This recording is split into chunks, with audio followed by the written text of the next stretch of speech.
काही लोक तोंड वर करून सांगायला मोकळे,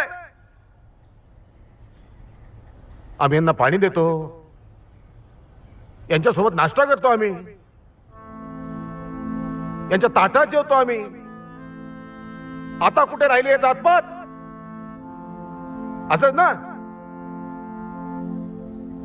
लागलं ना, टोचलं ना हार.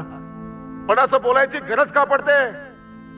हा तुमच्यात झालेला बदल आहे की आमच्यावर केलेले उपकार? बदल असेल, स्तुत्य आहे, कौतुक आहे त्या बदलाचं. पण आमच्यावर केलेला उपकार असेल, मान्य नाही. आमच्यावर उपकार करायची गरज नाही. आपले हक्क कसे मिळवायचे हे आमच्या बापानं आम्हाला चांगलं शिकवलंय.